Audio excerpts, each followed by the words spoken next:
Assalamualaikum warahmatullahi wabarakatuh. Perkenalkan, nama saya Lola Fadhilah. Di sini saya akan menjelaskan tentang akuntansi pajak untuk biaya. Secara komersial, sebagaimana diatur di dalam SAK bahwa dalam laporan laba rugi biaya diakui apabila terjadi penurunan manfaat ekonomi pada masa yang mendatang, sehubungan dengan penurunan aset atau peningkatan kewajiban yang dapat diukur dengan modal. Alternatif lainnya, biaya juga diakui dengan mendasar pada analisis hubungan antara biaya yang timbul dan penghasilan tertentu yang diperoleh, sehubungan dengan terdapat beberapa perbedaan perlakuan yang sering menimbulkan koreksi biaya. Berikut ini akan dijelaskan lebih lanjut mengenai akuntansi pajak pada biaya. Biaya menurut Undang-Undang Perpajakan.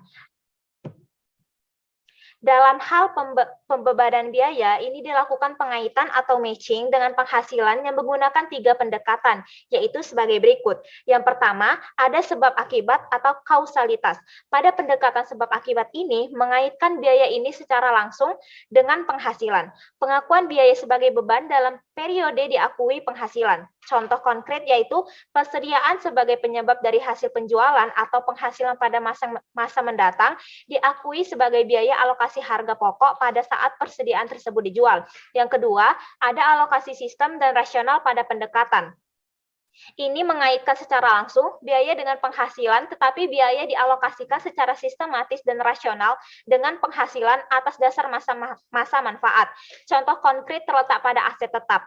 Alokasi biaya segera pada tahun tersebut sebagai pengurang terhadap penghasilan atau dilakukan penundaan atau dikurangkan dengan penghasilan di masa yang mendatang melalui alokasi penyusutan dan amortisasi. Adapun yang ketiga, yaitu pengakuan segera. Pendekatan pengakuan segera ini yaitu terhadap biaya yang dapat dikaitkan dengan penghasilan melalui pendekatan kesatuan atau pendekatan kedua akan dibebankan segera terhadap penghasilan pada tahun pengeluaran. Sebagai contoh, yaitu biaya pendirian, biaya emisi, dan lainnya. Biaya-biaya yang dapat dikurangi dari penghasilan bruto bagi wajib pajak dalam negeri dan bentuk usaha tetap dibagi dalam 2 golongan, yaitu yang pertama, beban atau biaya yang mempunyai masa manfaat tidak lebih dari 1 tahun. Beban yang mempunyai masa manfaat tidak lebih dari 1 tahun merupakan biaya pada tahun yang bersangkutan, misalnya gaji, biaya administrasi, dan biaya bunga. Adapun yang kedua, beban atau biaya yang mempunyai masa manfaat lebih dari 1 tahun. Pengeluaran yang mempunyai masa manfaat lebih dari 1 tahun, pembebanannya dilakukan melalui penyusutan atau melalui amortisasi. Kemudian pengeluaran-pengeluaran yang dilakukan oleh wajib pajak dapat dibagi sebagai berikut. Yang pertama, ada pengeluaran yang dapat dibebankan sebagai biaya. Pengeluaran yang dapat dibebankan sebagai biaya adalah pengeluaran yang mempunyai hubungan langsung dengan usaha atau kegiatan untuk mendapatkan, menagih, dan memelihara penghasilan yang merupakan objek pajak yang pembebanannya dapat dilakukan dalam tahun pengeluaran atau selama masa manfaat pengeluaran tersebut. Yang kedua, penghasilan yang tidak dapat dibebankan sebagai biaya. Pengeluaran yang tidak dapat dikurangi dari penghasilan bruto atau tidak dapat dibebankan sebagai biaya adalah pengeluaran untuk mendapatkan, menagih, dan memelihara penghasilan yang bukan merupakan objek pajak atau pengeluaran dilakukan tidak dalam batas-batas wajar sesuai dengan adat kebiasaan pedagang yang baik. Oleh karena itu, pengeluaran yang melampaui batas kewajaran dipengaruhi oleh hubungan istimewa, maka pengeluaran tersebut tidak boleh dikurangkan dari penghasilan bruto. Menurut pasal 6 Undang-Undang Pajak Penghasilan menyatakan bahwasannya untuk menghitung besarnya penghasilan kena pajak bagi wajib pajak dalam negeri dan bentuk usaha tetap ditentukan berdasarkan penghasilan bruto yang dikurangi.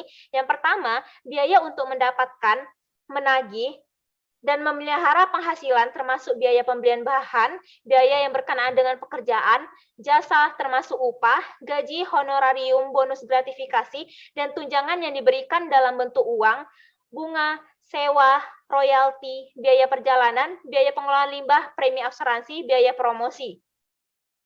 Biaya yang dimaksud adalah biaya-biaya yang lazimnya disebut dengan biaya sehari-hari, yang dibebankan pada tahun pengeluaran yang diperlukan persyaratan hubungan langsung dengan usaha atau kegiatan untuk mendapatkan, menagih, dan memelihara penghasilan yang merupakan objek pajak. Sebagai contoh, bunga atas pinjaman yang digunakan untuk membeli saham atau mengakuisisi saham pendiri tidak dapat dibebankan sebagai biaya dengan syarat dividen yang diterima bukan objek pajak, kecuali bunga atas pinjaman tersebut digunakan untuk melakukan penyertaan perusahaan yang baru berdiri atau untuk membeli sebagian right issue perusahaan yang lama berdiri. Bunga pinjaman yang tidak bisa dibiayakan akan dikapitalisasi. Khusus untuk biaya promosi harus memperhatikan atau membedakan hakikat yang benar-benar untuk promosi dengan sumbangan. Selanjutnya, yang kedua, ada penyusutan atas pengeluaran untuk memperoleh aset berwujud dan amortisasi atas pengeluaran untuk memperoleh hak atas biaya yang mempunyai masa manfaat lebih dari 1 tahun. Terdapat pengeluaran untuk memperoleh aset berwujud dan aset tak berwujud. Pengeluaran lain yang mempunyai masa manfaat melalui penyusutan untuk aset tak berwujud. Sedangkan terhadap pengeluaran sebagai pembayaran di muka seperti pembayaran sewa di muka untuk beberapa tahun, misalnya 3 tahun, pembebanannya dilakukan melalui alokasi sesuai masa manfaatnya yaitu selama 3 tahun. Yang ketiga, ada iuran kepada dana pensiun yang tegas dibatasi yaitu pendiriannya telah disahkan oleh Menteri Keuangan. Oleh karena itu, terdapat iuran dana pensiun yang pembayarannya kepada dana pensiun di mana pendiriannya tidak atau belum disahkan oleh Menteri Keuangan tidak diperkenankan untuk dibebankan sebagai biaya. Adapun yang keempat, kerugian karena penjualan atau pengalihan aset yang dimiliki dan digunakan dalam perusahaan atau yang dimiliki untuk mendapatkan, menagih, dan memelihara penghasilan. Selanjutnya yang kelima, ada kerugian selisih kurs mata uang asing. Yang keenam, ada biaya penelitian dan pengembangan perusahaan yang dilakukan di Indonesia.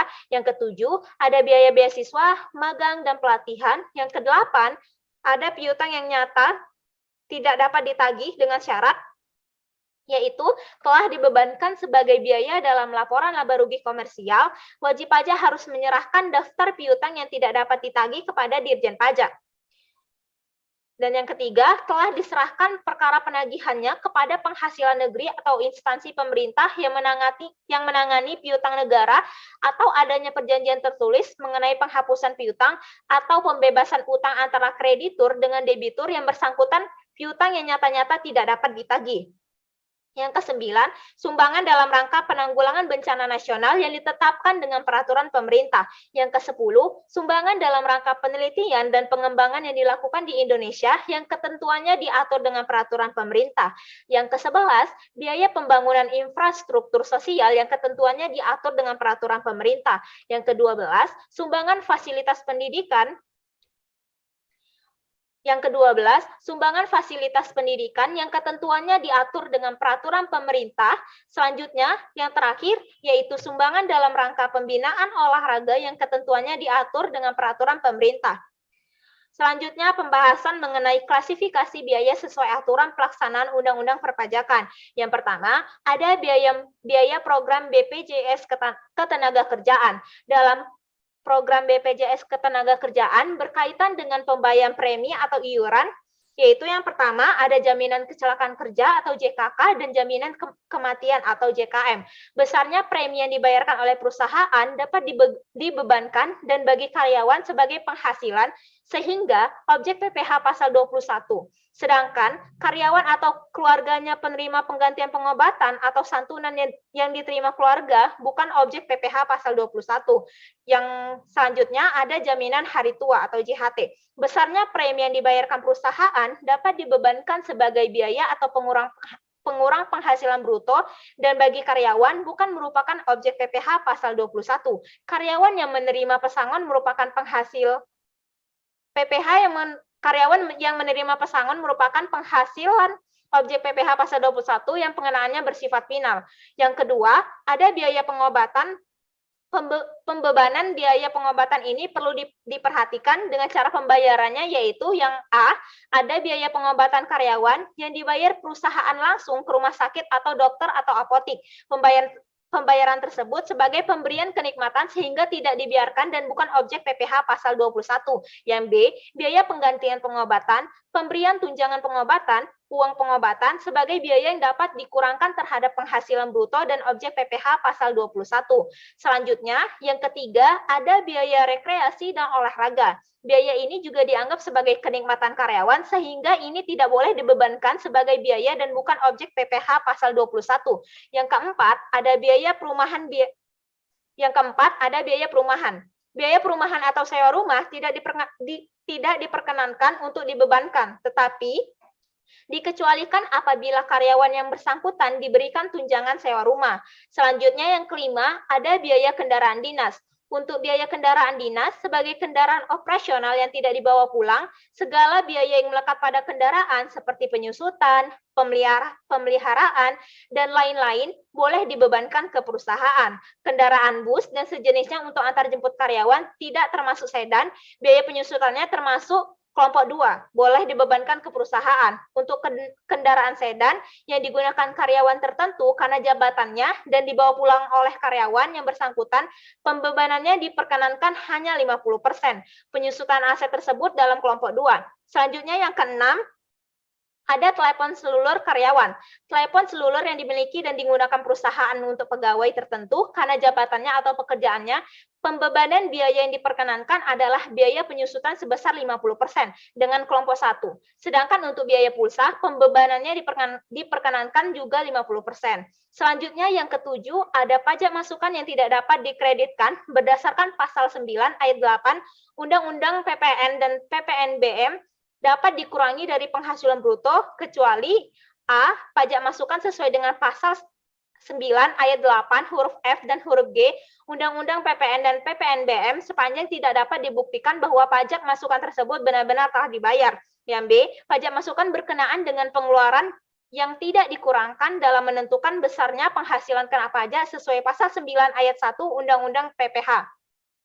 Yang kedelapan, pajak masukan atau PP nomor 138 tahun 2000 diperkenankan sebagai pengurang penghasilan bruto sebagaimana yang dimaksudkan dalam pasal 9 ayat 1 sehubungan dengan pengeluaran untuk memperoleh aset berwujud serta biaya lain yang mempunyai masa manfaat lebih dari 1 tahun yang terlebih dahulu harus dikapitalisasi dengan pengeluaran tersebut dan dibebankan melalui penyusutan dan amortisasi.